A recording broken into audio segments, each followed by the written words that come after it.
السلام علیکم ورحمۃ اللہ وبرکاتہ ناظرین اردو کے اس ریڈنگ کلاس میں آپ لوگوں کا خوش آمدید اور خیر مقدم.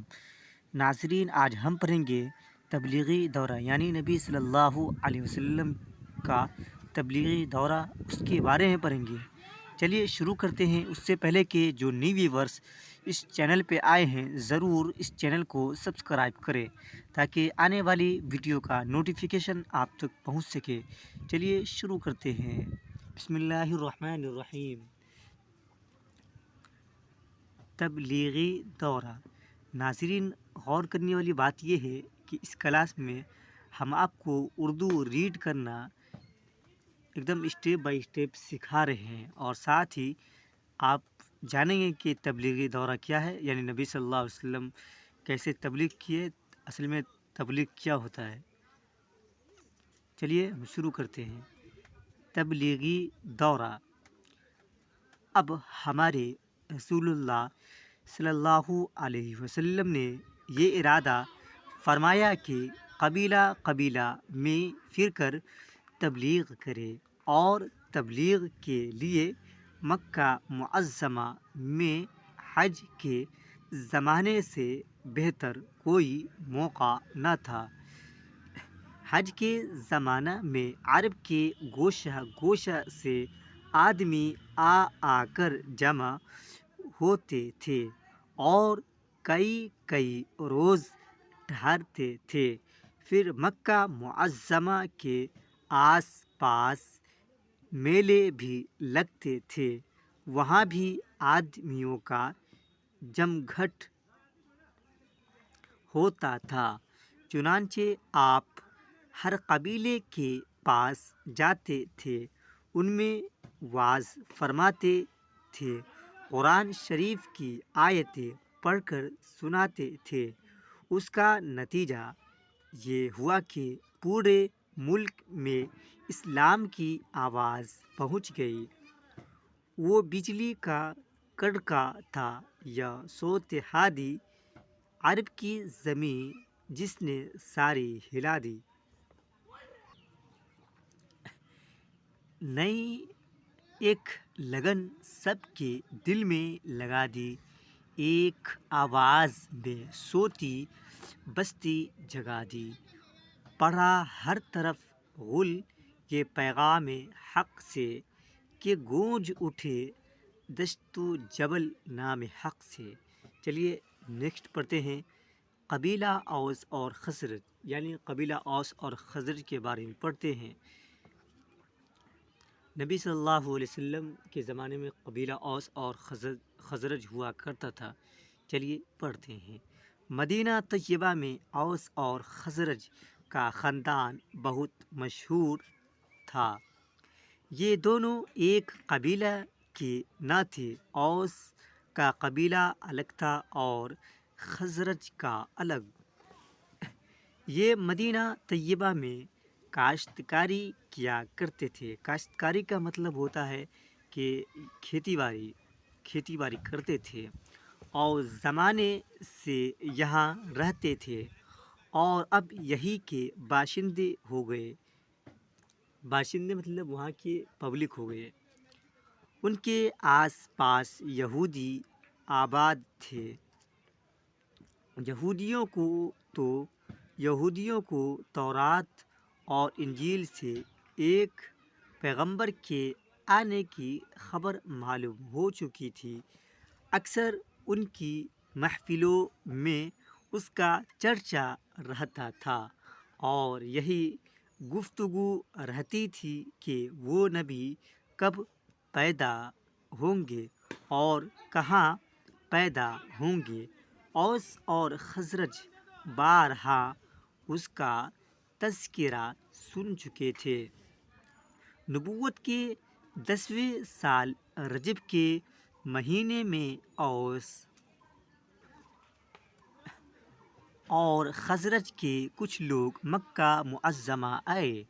حضور صلی اللہ علیہ وسلم موقع پا کر منا کے قریب ایک گھاٹی عقبہ میں ان سے ملے اور ان کو اللہ کا کلام پڑھ کر سنایا. اور دین حق کی دعوت دی۔ یہ اکثر سنتے ہی رہتے تھے کہ ایک نبی عنقریب ظاہر ہونے والا ہے۔ بس اس کلام کو سنتے ہی انہوں نے ایک دوسرے کو دیکھا اور کہا، ہو نہ ہو یہ وہی نبی ہے جس کی خبر ہم مدتوں سے سن رہے ہیں۔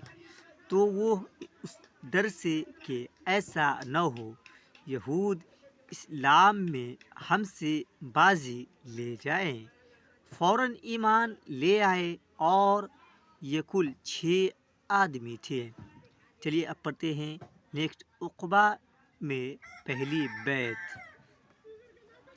دوسرے سال حج کے موقع پر عقبہ ہی میں مدینہ طیبہ سے 12 آدمی آ کر مشرف باسلام ہوئے۔ یہ ان کی پہلی بیعت تھی، اور یہ خواہش ظاہر کی کہ ہمارے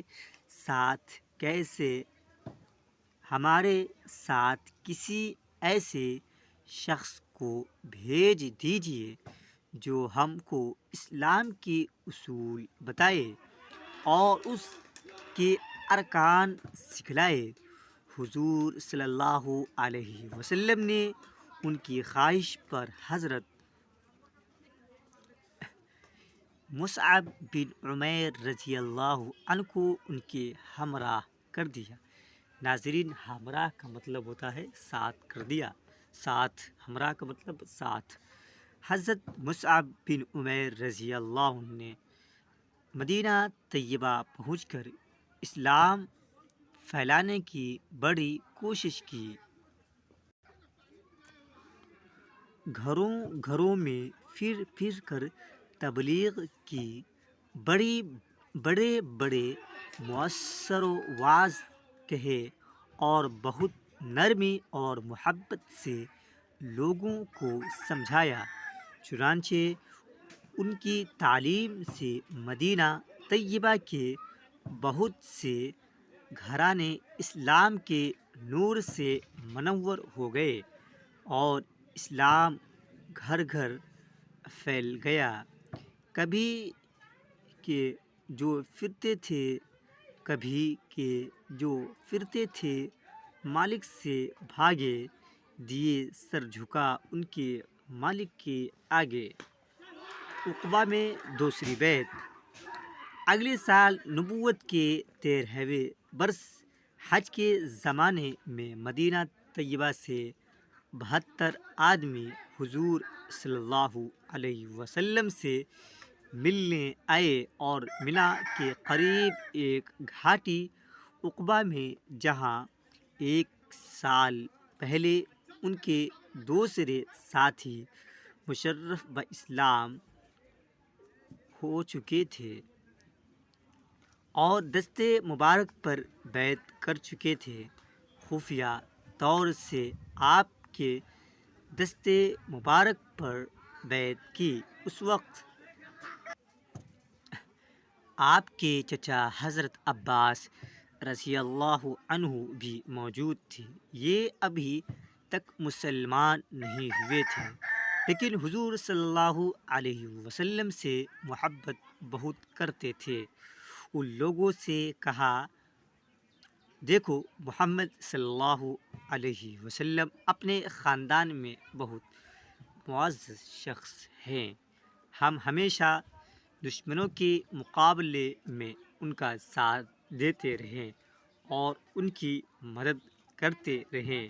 اب یہ تمہارے یہاں جانا چاہتے ہیں۔ اگر تم اس کا وعدہ کرو کہ ہم مرتے دم تک ان کا ساتھ دیں گے تو بہتر ہے، ورنہ ابھی سے جواب دے دو۔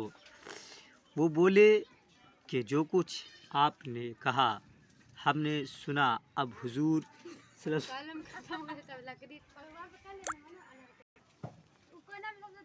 وہ بولے کہ جو کچھ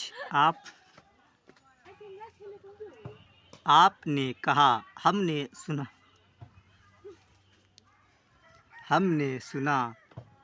اب حضور صلی اللہ علیہ وسلم کچھ ہماری بھی عرض سن لے۔